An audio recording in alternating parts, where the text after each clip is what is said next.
There are a few good things to have come out of politics this year, a few wonderful movements like Indivisible and the Women's March that spawned from bad deeds come to mind.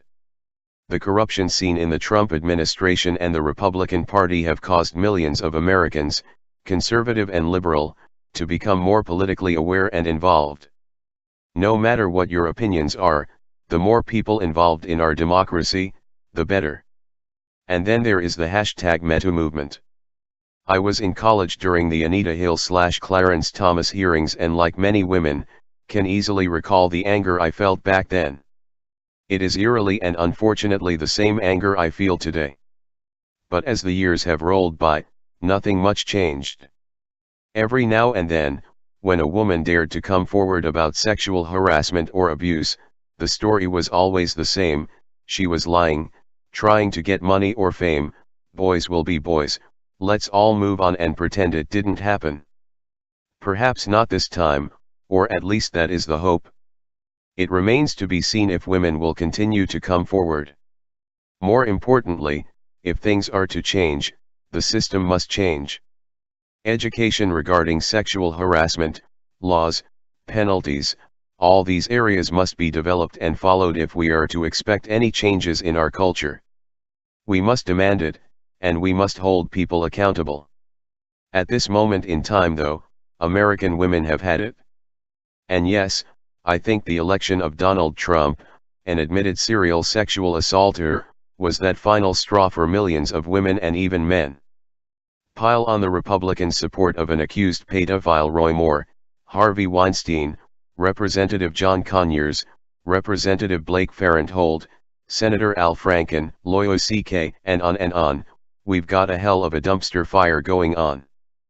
Personally, I want nothing to do with anyone who supports these people regardless of their political orientation or line of work. I avoid them at all costs. So, when I was perusing the Federal Election Commission's, FEC, website, as I tend to do, and came across donations from Revlon CEO, Ronald Perlman to the Trump campaign, I quickly became enraged. Literally so. In Perlman's own words, he's known Trump for 30 years and considers him a good friend. He even went to his wedding with Marla Maples. So, it's not surprising that he would donate to his campaign. But then again, it is, because he's the CEO of a corporation that caters exclusively to women. WTF Revlon?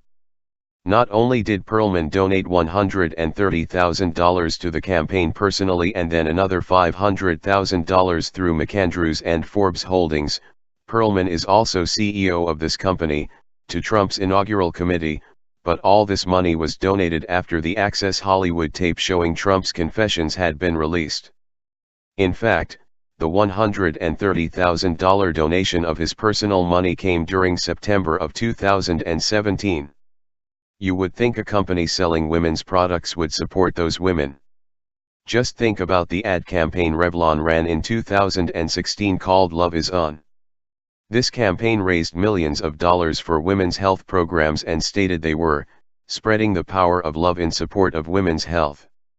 Maybe their CEO should consider not then giving hundreds of thousands of those Revlon dollars that we women gave him to a man that has systematically made women's health care illegal.